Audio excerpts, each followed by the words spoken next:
The Tom Woods Show, episode 520. Prepare to set fire to the index card of allowable opinion. Your daily dose of liberty education starts here. The Tom Woods Show. If you're like me, you have no graphic design skills, but you need a lot of graphics designed. Well, check out Moon Pixlar, which creates beautiful graphics for you without the frustration and without emptying your wallet. Check it out at tomwoods.com/moon. Welcome to another episode of the show. I'm very glad to be joined by Jim Babka today. I can't believe it took me until episode 520 to talk to Jim. Jim is the president of the Downsize DC Foundation and downsizedc.org, which I hope you will check out. Pretty much anything I might want to talk to Jim about is going to be interesting because I'm talking about it with Jim Babka, who was also, by the way, a close associate of Harry Browne. And for those of you who don't know who Harry Browne was, we will no doubt talk about him as we go along. Before we do that, I just want to, I'm afraid if I do this afterward, I'm going to forget, or if I try to push it off till later, I'll forget. I do have still a lot of people who are interested in starting podcasts.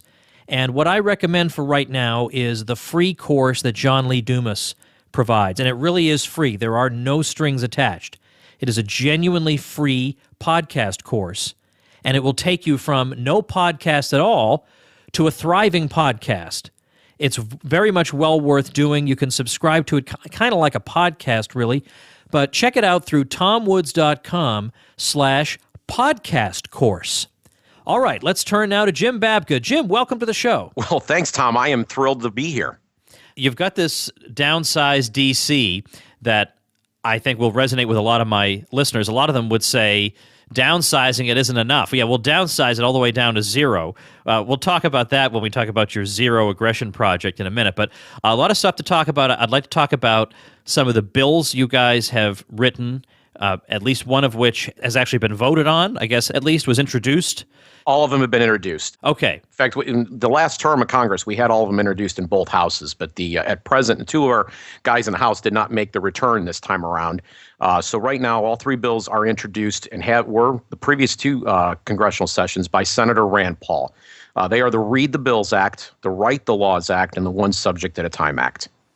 All right. Well, what I like about these bills is you can tell from the title what they're all about, which normally the titles of bills obscure the contents.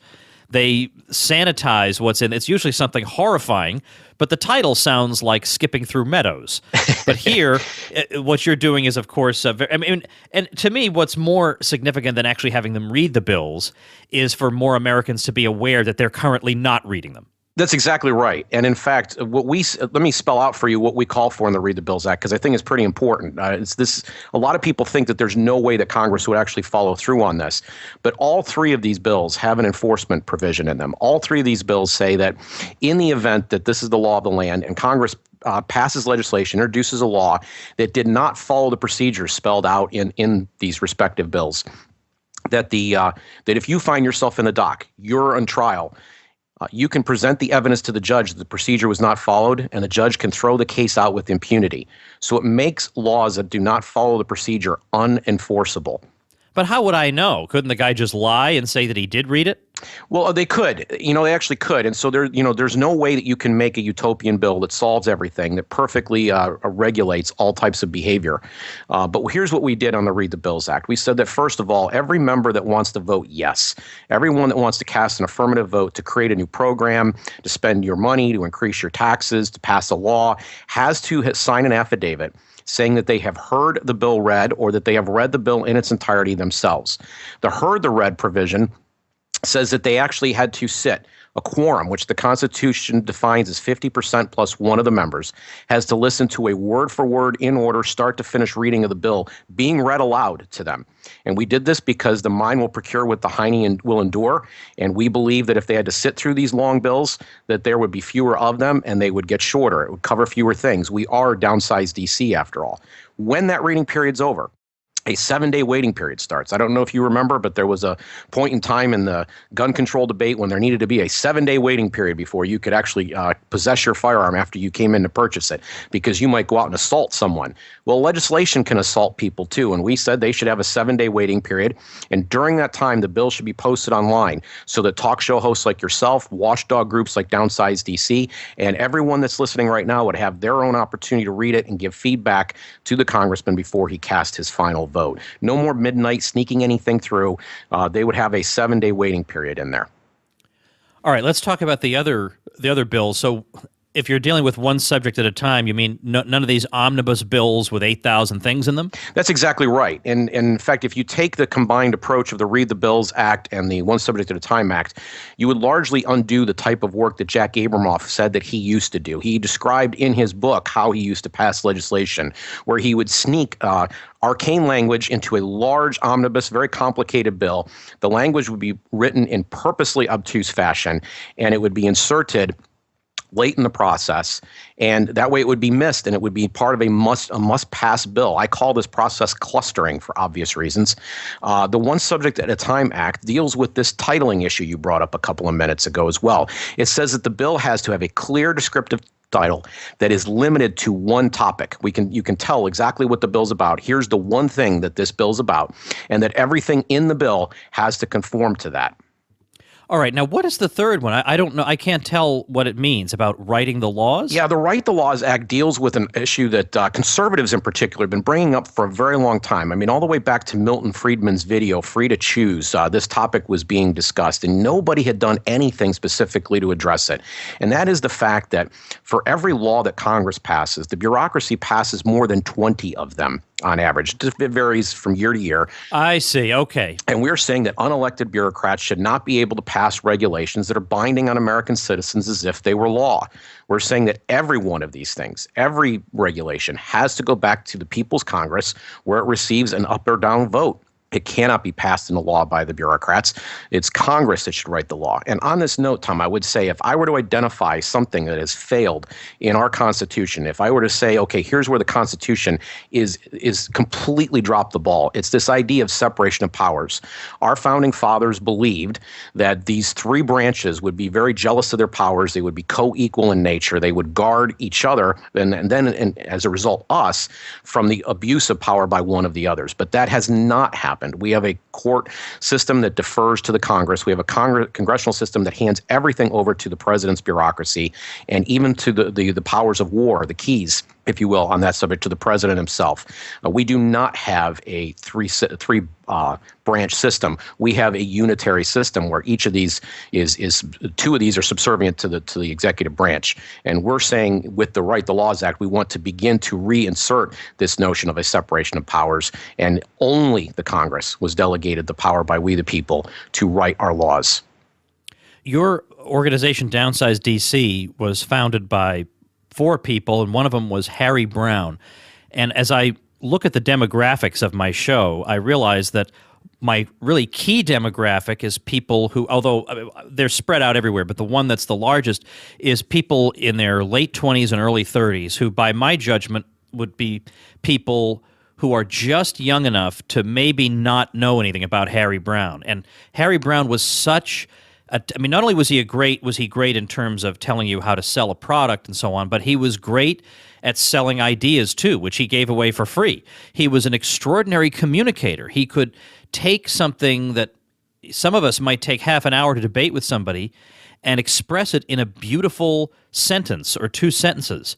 There are very, very few people with that talent, and certainly very few today that we're fortunate to have. So I'd like you to take a moment to tell us a little something about Harry Browne, because I think people should know about him. Well, I want to tell you before we're done then what his secret was to doing the exact art that you just described, because he did believe there was only one opportunity to make a first impression. But Harry Browne was a best-selling author in the investment field. He had predicted that the dollar was going to be devalued, that massive inflation was on the way in the early 1970s. When his book came out, there were people that laughed and said this will never happen, and then it did. And overnight, he became a celebrity.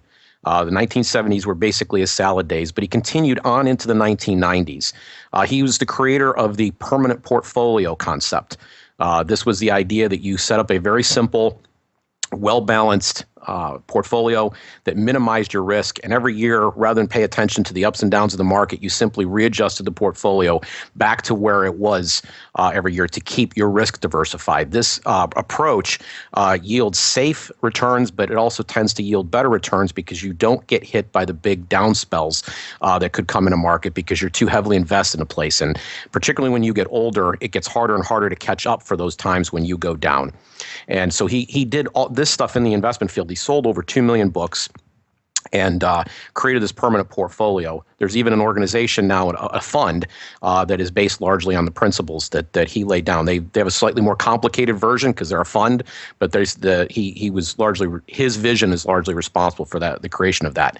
But then in 1994, he decided that he would run for president of the United States as libertarian, and he had previously eschewed being involved in politics. His other big book that he had written that has been influential on a lot of people over the years and is still timely and prescient even today is How I Found Freedom in an Unfree World, where he laid out a course of action, a philosophy of life that was based on pursuing your own happiness, your own vision, and your own dreams, and not being encumbered by the burdens that people want to lay on you, the ways that they want to enslave you personally. And this included being free from the government. Now, some of the proposals in the book are dated, and if you get the reissue that he did 25 years later, you find out that he even changed his mind on a couple of things. But that book, I've run into quite a few people over the years who've said, "Man, that book had a profound influence on me." I have too. Yes, and some have even said it made them a libertarian. They recognized themselves in this book, or that the common sense of this book.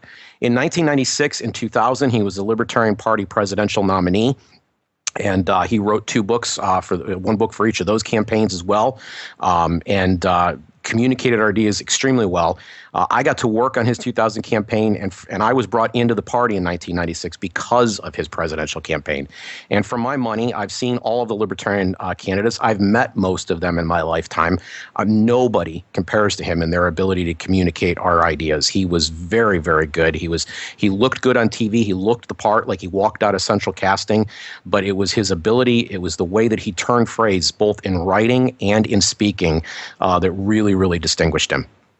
About this, I know I probably shouldn't raise this, but to heck with it, right? It's my show, and I feel like talking about it. The Libertarian Party, how did he get treated by the Libertarian Party? I know he got the nomination, but that doesn't necessarily mean that the party's going to do anything for you or not stab you in the back or whatever. And that doesn't make the Libertarian Party unique by any means. Like, let's see what happens when Donald Trump wins the GOP nomination, how they treat him. So I'm not singling them out, but on the other hand, I've known people who have run for president on that ticket, and I've heard some stories. No good deed goes unpunished. The Libertarian Party, of which I used to be a member, and I have a lot of wonderful friends there, and I wish them the best. I vote Libertarian to this day when I'm given the opportunity. But the fact is, it's a collective, replete with 5-year plans, and it's not owned by anybody who is responsible for the failings that they have. It has little institutional memory, and it does have a habit of blaming the people who do the most work. And this happens after virtually every presidential campaign. Harry's no exception to this. But after the disastrous idea, if you will, of running a second time, you accumulate a lot of people who thought that maybe it was their turn or their guy's turn. Oh, yeah. And so there was in 2001 some pretty serious hell to pay that affected me personally and several other people that were involved in that campaign quite personally, and including in the launch of the organizations and the projects that we were attempting to do after the campaign followed. But, Harry was a happy warrior. He was the guy who would go out and he did what he did because he enjoyed it. He didn't really run for president because he had this big vision that he was going to save America. He wanted his ideas out there, and it gave him joy and pleasure to go out and share his ideas. And that was part of how he was free, and that he knew what it was, who he was, and what it was he wanted, and so he was doing something that he enjoyed right up to the very end. I hosted his radio show for most of the last 6 months of his life because he couldn't do it due to health reasons.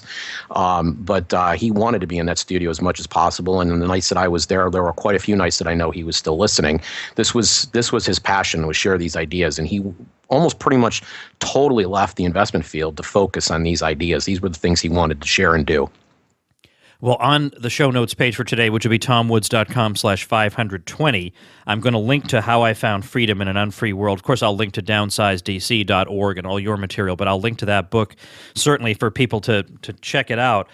Let's talk about the Zero Aggression Project. Tell me what that is. The Zero Aggression Project is a brand new entity we just launched at the beginning of June.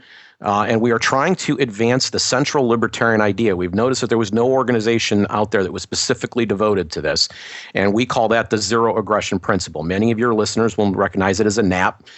We wanted to kind of put a little more pep and life in it, so we have a ZAP instead. But it's the same concept. It's the idea that it is wrong to initiate force against your neighbor to achieve your social goals, and it's even more wrong when you hand that power to a politician. It doesn't suddenly become right when we get together and take a majority vote.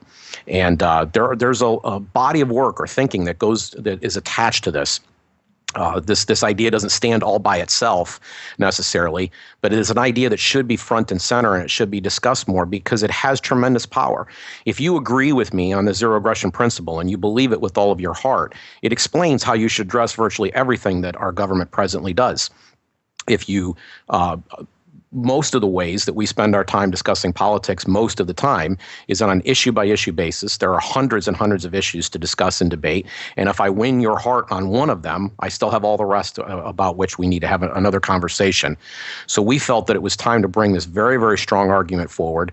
And we wanted to know why people weren't doing that. And so we've built specific tools that we think address some of the reasons that people weren't advancing this argument front and center, and we're going to encourage people to take this more voluntarist, post-statist approach and share this idea first.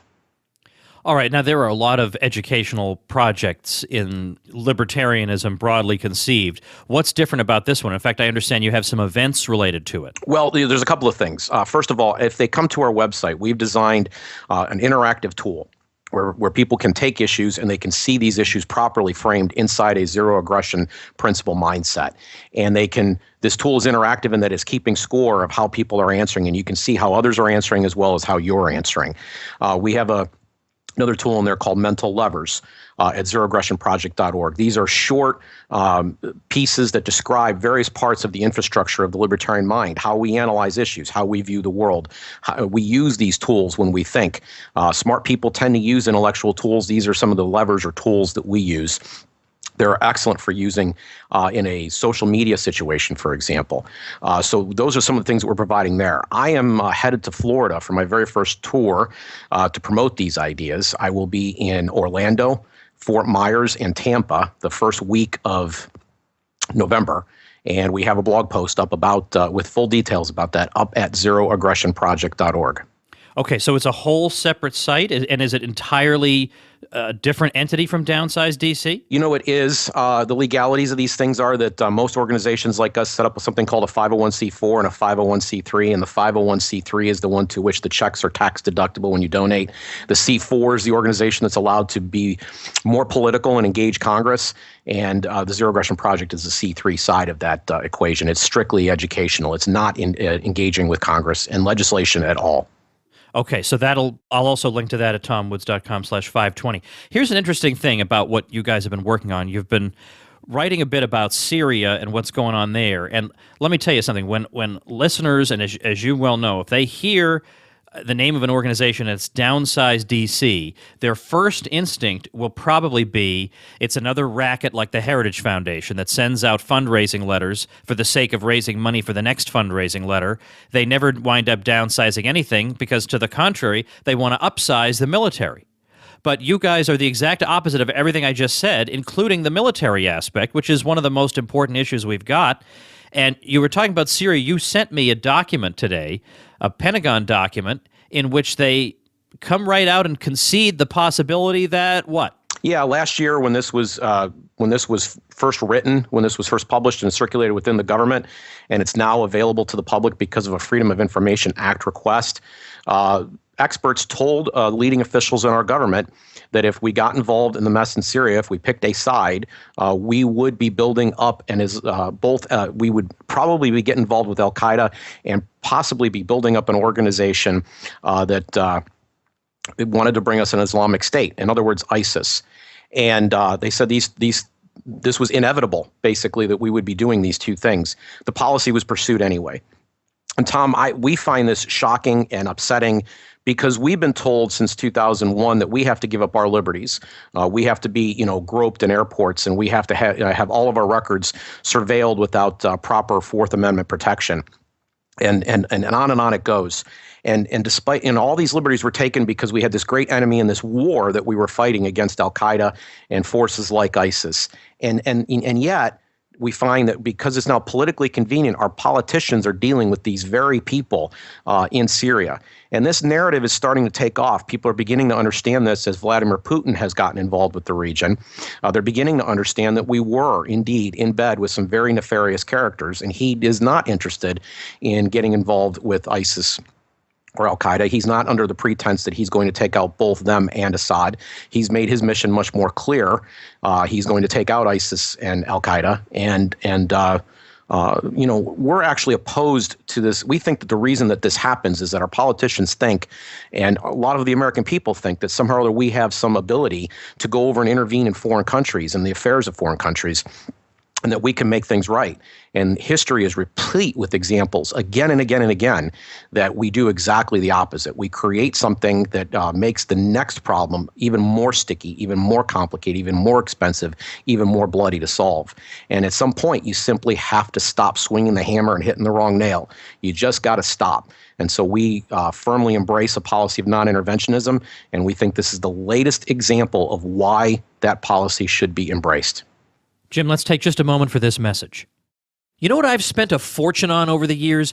Graphic design. Because that's not a skill I've been blessed with, to put it mildly. So every time I need something designed, I'm paying hundreds of dollars to a designer, or heaven help me, I'm trying to do it myself. And if you're a business owner, an entrepreneur, or a marketer, you know exactly what I mean. Well, I'm happy to say there is finally a solution for people like you and me. It's a wonderful new product just launching today, Moon Pixlar. It's drag and drop simple. Just use one of the 1,200 existing templates, drag and drop what you want, add your text, and before you know it, you've got a beautiful graphic without the frustration or the hundreds of dollars spent. And the sky's the limit. Banners, logos, business cards, infographics, blog post graphics, website headers, Facebook posts, flyers, ad images, and on and on and on. Plus, get 3 awesome bonuses when you check it out through tomwoods.com/moon. I think we can't possibly have this conversation without also mentioning what you refer to at downsizedc.org as our heresies. I love the way you put that. It sounds like something I would say. Explain what you mean by our heresies. We have taken a position, and this, I guess, would make us different from Heritage, and it might even explain why I don't have as much money as they do. It might. It just might. We have taken a position that there are certain issues that need to be broached, and even when they are not quite well understood yet within the libertarian movement itself, people tend to be a little bit too led by the media. There's this thing called agenda-setting theory, and it applies even with libertarians, unfortunately. And we've tried over the years in numerous ways to address this. We have a set of issues where we've kind of taken on things that are not as widely discussed or as embraced. If I say something about the Patriot Act, I get an overwhelming, gushing response of affection from libertarians. But if I say something about Social Security, or we say something about Iran, and we go against the popular media position, we get pretty thoroughly attacked. We get unsubscribes. We get people who stop donating. And so we haven't stopped. These issues need to be broached, and libertarians need to get them right first if we expect anyone else to get them right. And so we have taken on stuff over the years that has been more controversial. Harry Browne did it. We were talking about him earlier. The day after 9/11, his most widely published editorial in his entire life came on 9/12, and it was titled, "When Will We Learn?" Not exactly what people wanted to hear at that moment, but he began a series of these kinds of essays because he was attacked for saying it, and it was exactly the thing that needed to be said at that hour. And we've continued to model that example and take on issues that are not as obvious. And we've had some success on some of the things. In fact, I need to update this page as I'm looking at it. We've had some success over the years in some of these areas. Well, for instance, the very first one you put, I mean, about midway down, you've got abolish federal education spending. Well, that's something that, let's say, a Tea Party person could support, and there are a few of these here and there. But, your very first one is protect WikiLeaks. So you are not trying to candy coat this for anybody. No, not at all. We think that there's been a lot of good that's been done both by WikiLeaks and then later by Edward Snowden.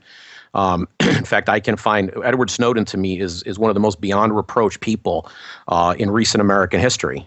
He took an extraordinary act at great cost. He still is being reviled right up until the recent Democrat debates. Hillary Clinton stood up and lied about him and his character and what he could or could not do in his situation. I believe she knew she was lying. It doesn't matter whether she did or not. This is an establishment narrative. So she was either quoting a liar or she was lying herself. And WikiLeaks has changed the world. The information that has gotten out there has changed a lot of things, has changed the dynamic about a lot of things. People have found out what people are like in secret when they're not putting on the public airs that they do for the spoon-fed images we're given by the media every night. What possible objection could you have, he asks rhetorically almost, to the Department of Homeland Security? I mean, listen to the name of the department, Jim. It's Homeland Security. I'm sorry to be invoking Godwin's law, but your Fuhrer would be proud. It is the very entity that has arrived on the scene to ask us, can I see your papers, please? It is the entity that has decided that our Fourth Amendment is a great inconvenience, and there might even be some concerns about the First and the Second as a result. And I think that we have to do everything we can to rip out virtually everything that's been created in the last, 100 years, in these cabinet levels and so forth, right to the very root. But this Homeland Security thing is the latest big boondoggle. This is a place where a lot of extra money can get spent fighting a war that doesn't even really exist. We have another campaign up on this page called "I'm Not Afraid" that we put up back in, I think, right when we started back in 2004, and it basically was arguing that you have no reason to be afraid of terrorism. You have a greater chance of drowning in your own bathtub, of winning the lottery, or being struck by lightning than you do of dying at the hands of a foreign terrorist here in the United States of America. The reason that we have the danger of terrorism is because of all of the interventions that we're doing around the world. We have our military, in our name, with our tax dollars, has killed people and broken things. They've harmed real people, and some portion of them have gotten so upset that they are willing to put their own lives and their own wealth and their own family on the line so that they can do something to punish us, to get even with Americans. And this is unfortunate. This should have never happened in the first place. And so we need to address this. And one of the ways that we address it is by getting rid of an agency that is doing no real good for us, violating the very things that make us unique as Americans, the very things that we would have said about our Soviet opponents 30 years ago. It's putting us in those kind of conditions. And so we want to pull this out, root and branch, the Homeland Security Department. I want to read just a paragraph, if I may, from an article by Robert Higgs. Now, it's a little bit out of date. It only goes up to 2006, but I'm sure the principle is the same. He says, between 1999 and 2006, the number of federal Homeland Security contractors increased from 9 companies to 33,890.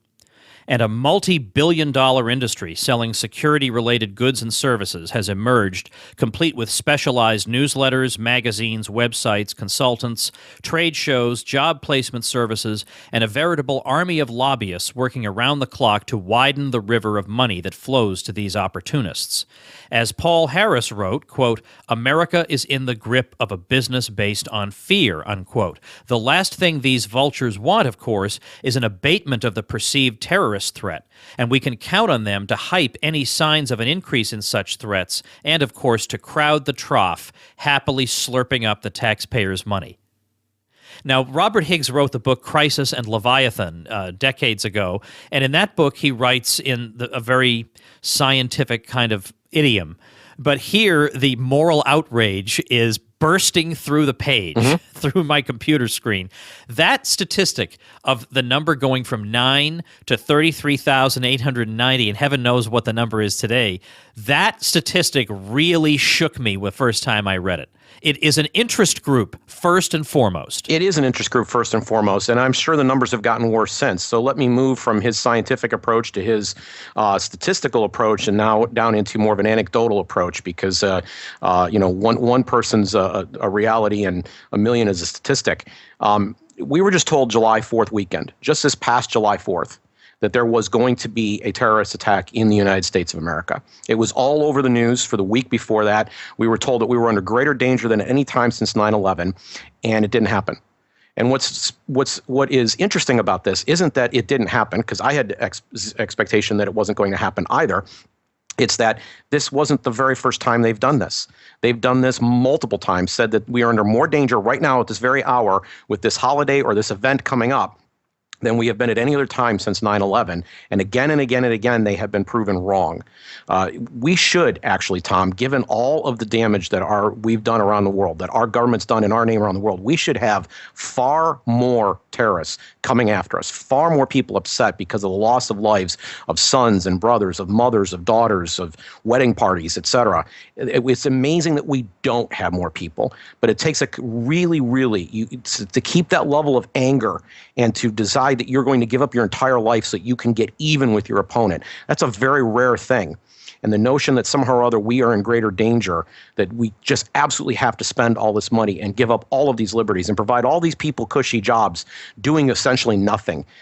This nonsense really, really needs to come to an end, and we need to stand up together and say, I am not afraid. Well, Jim, I'm going to, of course, be linking to the stuff that you're working on. I want to urge people to check out downsizedc.org. Give us the Zero Aggression Project domain again. Yes, it's zeroaggressionproject.org. And again, I encourage people to come and check out the blog right now. The first week in November, if you're in Florida, I will be in Orlando. I will be in Fort Myers. I will be in Tampa. And I'm looking forward to meeting people in Florida and talking about the Zero Aggression Project. My talk is directed strictly pretty much at libertarians. I want to talk to them about how we advance our vision. I'm going to talk about the power of one person to make Florida a libertarian place, but my lesson will apply in all 50 states. All right. Well, I'm going to put up at tomwoods.com/520 the links to your two projects. I'm going to have the Pentagon document that you and I talked about. I'll have the Harry Browne book that we mentioned, and I'll also link to that Robert Higgs article that I read from just a moment ago. So smorgasbord of stuff at tomwoods.com/520. Jim, it'll be great. I hope your event goes really well in Florida, but it'll be great sometime in the future. I hope to be able to talk once again. I look forward to it, Tom. All right. So as usual, you can follow up on what we discussed today on the show notes page, which is tomwoods.com/520. Now, wait till you hear what's coming up the rest of the week, because I think it's going to be great. I think it's 3 absolutely top-notch episodes coming up. But a couple of quick reminders. The first thing is Jim Babka himself is a guy I should have had on a long time ago, and it turns out I had bad contact information for him, and I couldn't get in touch with him. So I just sort of forgot about it. But it was the people in my private Facebook group who said, why don't you have Jim Babka on? I thought, all right, doggone it, I'll figure out how to reach him after all. So these folks in we call it's a sort of a tongue-in-cheek name, but the Facebook group is called The Tom Woods Show Elite. These good folks support the show through the Supporting Listeners program, and one of the features you get is the private Facebook group, and I participate in the conversations there, and we do have a lot of fun over there. We learn a lot, we exchange ideas and links and items of interest, so it's well worth doing, but there are many, many benefits in what I call the Tom Woods bag of goodies over at supportinglisteners.com. Wait till you see them all. It's not just transcripts of all the interviews, but also libertyclassroom.com. I give away lifetime subscriptions, the hundreds of videos I did for the Ron Paul homeschool program, many, many other things that only you folks get. Plus, I've got a free course or two up there for people who support the show. So it's way, way more than you have any right to expect, frankly. So do please check that out. If you feel like the show is a good one and that you are benefiting from it, then I would be extremely grateful if you join that little program. And then once you join, you got to log in to then apply to get into because it's a closed group and I have to approve you, make sure no shysters are trying to get in. So you got to apply for that. It takes 2 seconds. And also you get a copy of Real Dissent on Kindle. You have to do that in the members area. It doesn't get sent to you automatically. We have to send an order through Amazon. That's the way it works. So again, sign in and you get all those goodies.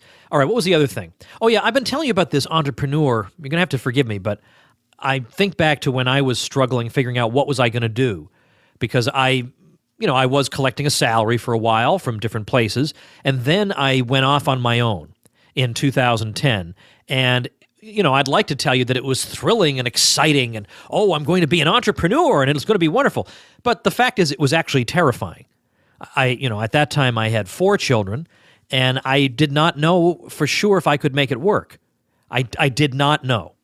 And it was people like Eben Pagan, whom I've talked to you about, who basically taught me how to think the right way, how to think like an entrepreneur. Because my old attitude used to be, well, I produce a lot of good quality stuff, so I'll produce some good stuff, and then people darn well better like it. Well, of course, that's the wrong way to think. You think of, what do people need? What is their pain point? What's a problem you can resolve? So that changed the way I thought. But it's much, much more than trivial insights like that, although that actually is sort of an important insight. It's way, way more than that. The fact is, I have been able to sell digital products over the past 5 years, and that has really made my life much more flexible. Now, for 2 years, I was doing that Ron Paul curriculum stuff, and that exhausted all my energies, frankly. But if I hadn't been doing that, I would have had a much more leisurely life. I'm able to have a more flexible life. I mean, I still have to work plenty, but I can work from wherever I want, and I don't have to necessarily kill myself, although I do anyway because I enjoy working. But in other words, it's not a bad life that I have, and I've based it on the kinds of strategies that Eben Pagan recommends. And incidentally, I watched every sort of video, I followed every person, and there are so many shysters out there, it's just not even worth talking about. You will see instantly that this guy is the real thing. You can authenticate how successful he is. I mean, you see who his friends are, for example, and you can see instantly that he is just a font of information. Now I'm a more advanced student, and yet I watch him and I still am learning more. I still want to jot things down. So I want to tell you that this is a guy I trust very much. It's a guy who really has helped me not be living in a panicked state, which, frankly, in 2010, I was panicked for much of the year. I really did not know if I could make things work. So he's got a group of videos. I think it's 3 or 4 videos. You can just watch them, and they're worth seeing. And he's been releasing them one at a time. You do have to give your email address, but otherwise you can watch his videos for free. And I think he's yanking them this week. I think Thursday, October, whatever that's going to be, 29th maybe, he's taking them all down. So don't miss him. You really should check him out. I linked him conveniently for you at tomwoods.com/digital because he's all about how to identify a digital product that you could create. Now, I didn't think I could create any, and now that's basically all I do. So it's definitely worth checking out. All right, what else am I going to say? Oh, yeah, what else is coming up? Okay. Tomorrow, we're talking about the dark net. Ooh, this part of the internet that you need a special browser even to access. Ooh, how about that? What's going on in this dark net? Wouldn't you like to know? And if you're a squarey square like me, you have no idea what's going on in the dark net. So it was really, it's really an interesting topic to be able to talk about. And it was a topic that, again, was recommended in the private Facebook group. Somebody linked me to my guest's TED Talk on the subject, and I said, yes, this is a definite. So dark net tomorrow. Thursday, Lou Rockwell comes back to the show. We're going to talk about the next GOP debate that's going on tomorrow night. And then Friday, I'm talking to a gentleman from Norway. I mean, look, we've talked about Denmark, both on this show and on Contra Krugman. We've talked about Sweden on this show more than once. So, what the heck? Why are we not talking about Norway? Let's talk about Sweden, Denmark, and Norway. So Norway will be the subject of our conversation on Friday, and we'll see, is Norway a model that the United States should be following? I mean, it's ridiculous. Like, where do we come up with all these topics? It's episode 520 something at this point, and fresh, awesome topics are still coming forth. Well, that's largely because I'm cheating and taking suggestions from the listeners, but I don't think that's really cheating.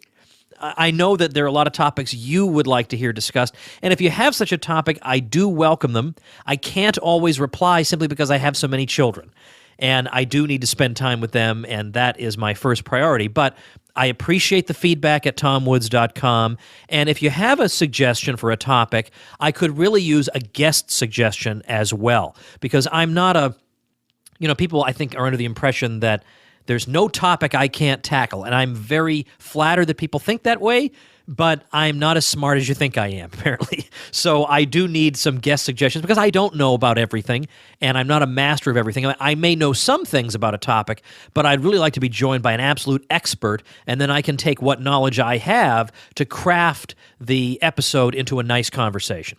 So I do welcome your suggestions. All right. Well, I hope that wasn't too long-winded of a wrap-up for today. I'm glad you joined me. I'm glad you got to hear Jim Babka. Tomorrow, it's The Dark Net. Join us if you dare. Become a smarter libertarian in just 30 minutes a day. Visit tomwoods.com to subscribe to the show for free, and we'll see you next time.